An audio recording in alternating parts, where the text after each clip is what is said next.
So this is topic 2.3 that is focusing on research problem sources by me, Professor Dr. Moses Muhumuza. So in this topic 2.3,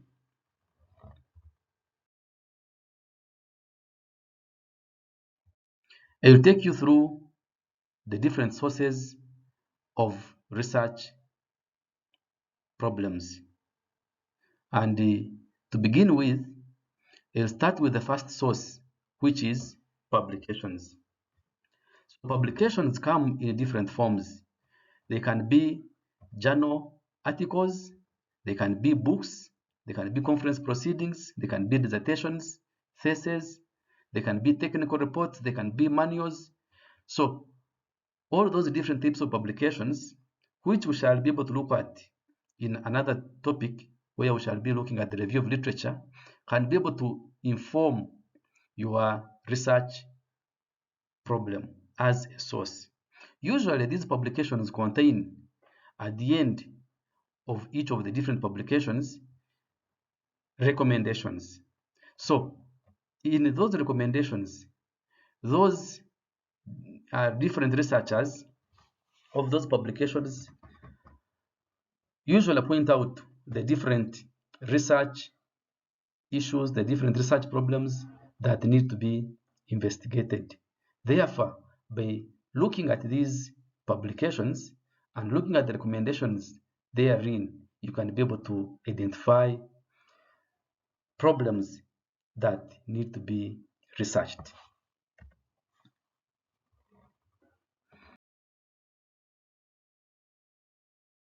Secondly, you can get research problems from peers. Peers are colleagues, students you study with, people you associate with, socialize with. Through discussions, you can be able to generate a research problem. Discussions are very important, especially where ideas are exchanged among peers. They may be informal or they may be formal discussions. Each of those different categories can generate very good research problems. So you can base on, for example, brainstorming sessions that you have with peers to identify and generate a research problem. So peers is a very important source of research problems. So when you have sessions in class, when you have topics of discussion, when you have issues that are generated through questions that are posed in class, and peers give different points of views, give opinions, they can be a starting point for generating a research problem.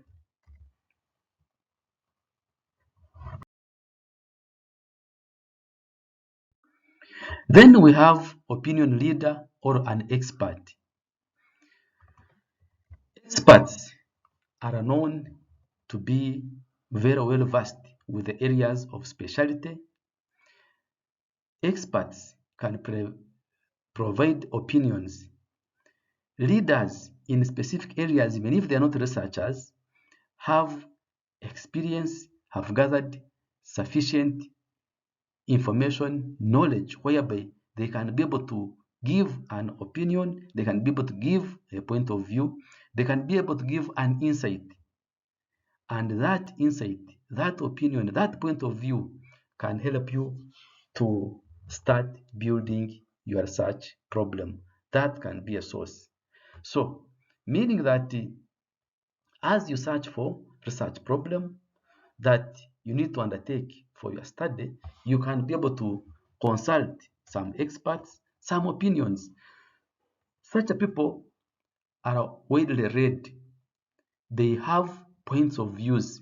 They can point you to a particular direction where you need to further investigate, and therefore you can use them, use the ideas, use their points of view as a source of your research problem.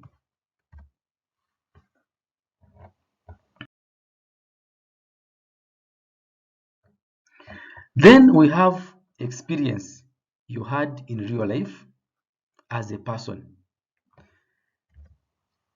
A personal experience maybe in the forest or in the market or in the national park or at school or on the road or in a community engagement meeting or at a party or in church. Experience can be able to give you clues, give you insights, give you points of view, give you alternative ways of looking at something, and can also be able to trigger your mind so that you can be able to think alternatively or find that something that you had neglected over the years, the experience can bring back something into your mind, and eventually you can be able to base on it to propose your research problem. So it is important not to just ignore experience. For example, if you are a student of Masters in Natural Resource Management, whenever you move, where you're interacting with the natural resources, meaning that you can be able to gather experience which you can be able to use to build your research problem. If you are a student in agroecology, there are different places you have visited, different farms that you might have visited. You find that you can be able to pick some clues from those experiences to build your research problem. Even when it comes to agribusiness, you find that, for example, in the market, maybe you have gone for your personal uh, experience in, for example, buying items that you may need at your home, at the household level to use. So you find that you might have observed certain things in the market, maybe prices of some things uh, going high, or price of some things going low, or some certain foods are common in a particular month much more than the other months. So all those things can be able to help you be able to build your research problem. So personal experience is very, very key. Personal practical experience is very, very important in building your research problem.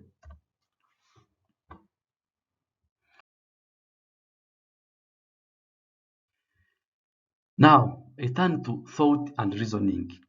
This you may think that is very obvious that everything starts with thought and reasoning, but I have to mention that this is unique when it comes to identification of a research problem. There is something that is called a thought experiment. You can be able to conduct a thought experiment in your mind. Some of these thought experiments originate from philosophy, but they are very important as building blocks for your research problem. This picture that I'm showing here is an illustration of Erwin Schrödinger, one of the renowned thought experimentalists, who, for example, in this case, looking at the different alternatives that are available, especially at quantum level, what we call the wave particle duality. He made an experiment, a thought experiment, whereby he suggested that if you put a cat in a room and close it there, but in that room there is a jar which contains poison, and there is a lever whereby if the cat wanders around in the room, it might trigger the lever, and then the lever will be able to break the glass containing poison. And when the poison is is released from the broken glass, it can kill the cat. So once that thought experiment has been established in thought, for example, if the cat is in that particular room, the room is closed, can you be able to tell whether the cat has not stumbled on the trigger that breaks the glass, and therefore spreads the poison on the ground and kills the cat, or the cat is alive. So at any one time, you should be able to determine, is the cat alive or the cat dead? So through a thought experiment and reasoning, you can be able to come up with a problem that you can research. So according to Ernst Grondinger, through this experiment, at any one time you cannot be able to know the status of the cat, whether it is dead or alive, unless, of course, you open the door and check the status of the cat. Of course, now which takes you outside thought experiment, that one takes you to empiricism. So, generally, thought and reasoning are a foundation of research problems. So, through your thought and reasoning, you can be able to create a research problem. But also, to simplify things, you can be able to use inductive or deductive reasoning to be able to generate a research problem.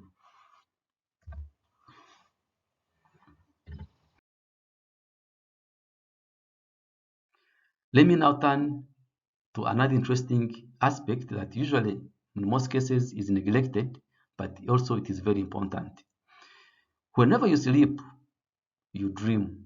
Research has shown that every person, every night, when he or she sleeps, dreams. Even those who claim that they don't dream, no, it is just because they forget what they have dreamed. So, people who have done research people who have done research about dreams have indicated that there are different reasons why people dream, and there is information that can come to our conscious mind triggered through dreams. So, some of the dreams that you encounter can be able to give you very important ideas which you can be able to use to build on your research problem. I'll give an example. One of the highly documented example of the influence of dream on conceptualization of research concepts, research ideas.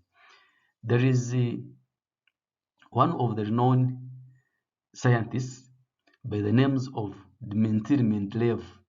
Dmitry Mendeleev is known to have discovered much of the periodic table. So some of you who remember Senior 1, Senior 2, Senior 3, Senior 4, General O-Level Chemistry, you must have encountered the periodic table, which contains elements arranged in rows and columns. So it is said that Dmitry Mendeleev in one afternoon was going through searching for the different elements where they could fit on the periodic table. Of course, that time they had not yet been discovered, but then he dozed off, and in his sleep he was able to dream about the location of the different elements of the periodic table, where they could be actually located based on the mass number and the atomic number.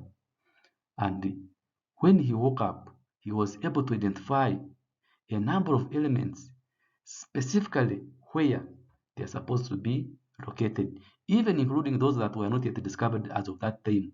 He was able to mention that there are other elements that supposed to fit in this and this place based on their mass number and atomic number. Therefore, actually, it is said that Dmitry Mendeleev discovered the periodic table in his sleep in the dream. So there is a lot that if you're interested in, you can be able to find out about the world of dreams and how they can be able to help you think through certain things, and how dreams can give you insights about the future. And therefore, we find that some of the ideas that are a foundation to your research problem actually can be generated through dreams. But even when you have dreamt, it is important not to take that as the end, that you have dreamt and have found out this. The maintainment level, when he dreamt, he was able to point out what he found in the dream, and he subjected that to scientific study, and actually eventually it was discovered that actually what he saw in the dream was correct. So even when you dream about something, it is important for you to subject it to scientific scrutiny, following the scientific methods of inquiry, and also making sure that it falls within empiricism as one of the principles of scientific research.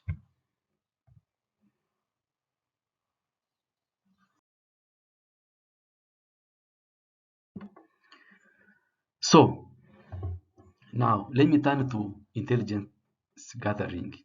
Those different sources of research problems that I have already mentioned in the previous slides should be able to help you to do what we call intelligence gathering. Intelligence gathering is a tool that is used in research, but also among the police that investigate criminals.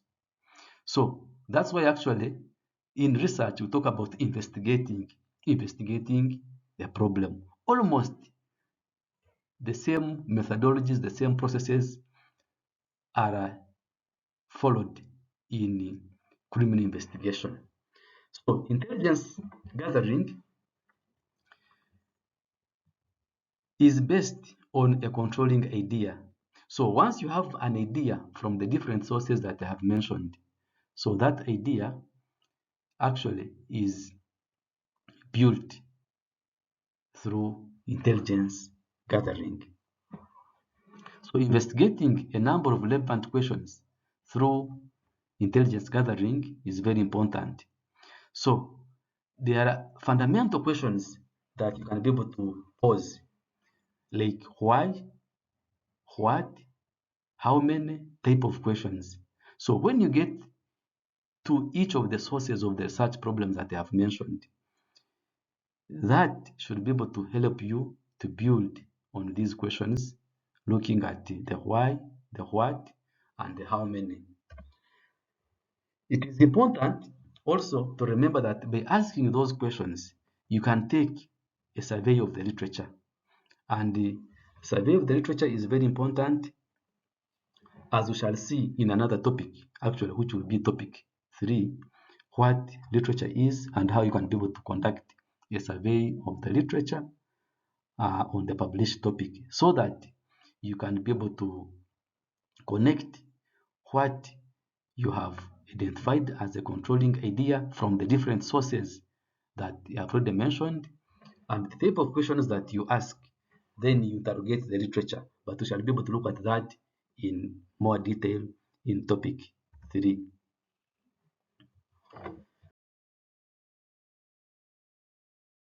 The purpose of intelligence gathering, in addition to what I have already mentioned, triggers your curiosity. So when you get a point of view, for example, an expert, an opinion leader, or you have read it from a book or any other source, it is important for you to remember that what that is trying to do is to trigger your curiosity. So you should not simply pick up an idea, say this I got it from a book, and therefore it is complete, done. It is important for you to know that that idea just triggers your curiosity, and it is the beginning point for you to be able to conduct investigation through intelligence gathering. Also, to whet your appetite for research. Usually, researchers have a lot of appetite for wanting to know more.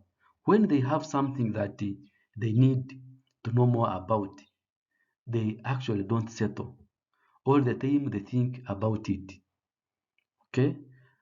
Whether they are sleeping, eating, playing, at any one time, even when they are in meetings, they wander off to that particular issue that they want to know about. And you find that in that way, they are able to solve a number of problems because they have been able to connect constantly in their mind the issue that they want to research. We are told of a story of one of the renowned great scientists who was known to have a very high appetite for research. At one time, he was invited by the king because the king had a problem whereby he had contracted some people to make for him a crown. So when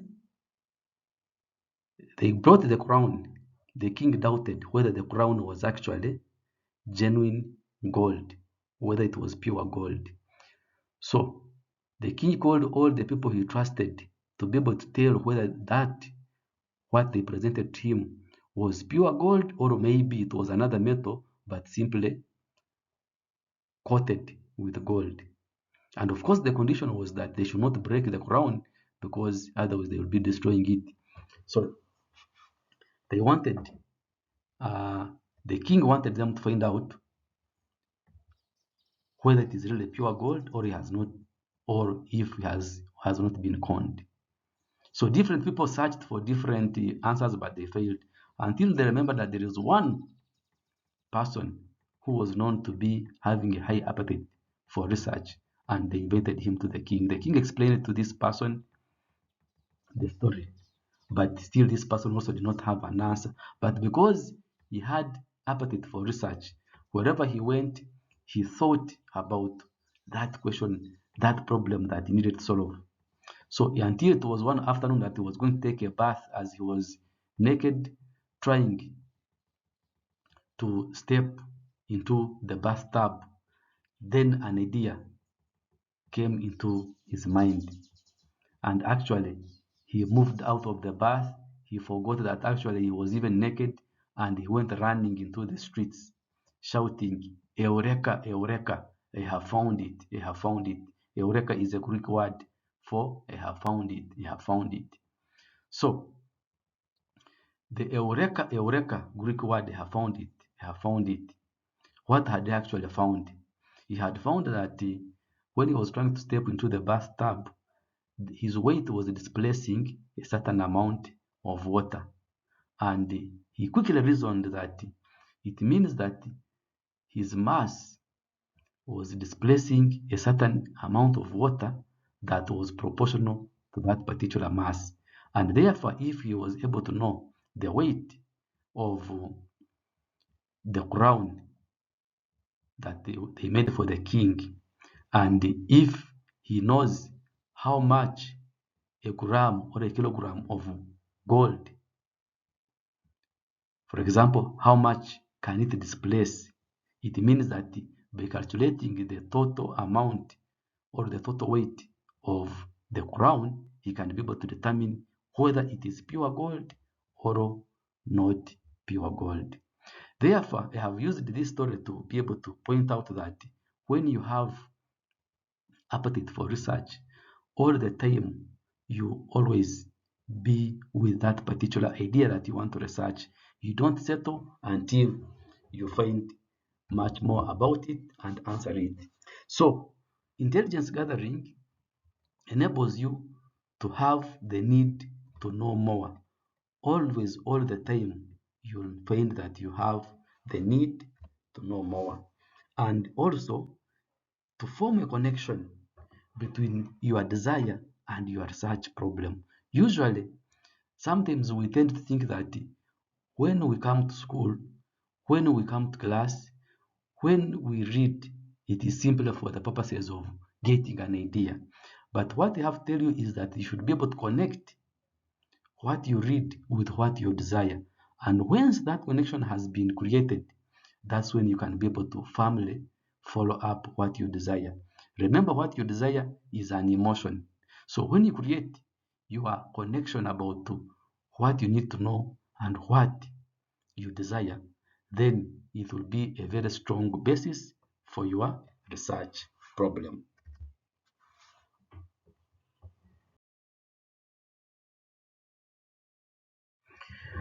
This now leads us to activity 2.3, which again refers to activity 2.1, where you were asked to identify what you'd like to know or what you'd like to know more about. So based on that, we went through activity 2.2. So still building on that, you come to activity 2.3, where you should be able to identify the sources of what you identified as you want to know or you want to know more about. What are the sources that informed you based on the sources of the problem that I have identified in this topic? So once you have taken some time, maybe 10 to 15 minutes to go through activity 2.3, that will lead us to topic 2.4 on how you should then state a research problem. Because a research problem also is not just something that is there as a problem, it must also be packaged very well and stated properly. And that is what we shall be able to look at under topic 2.4. So this brings us to the end of topic 2.3. I look forward to seeing you in topic 2.4.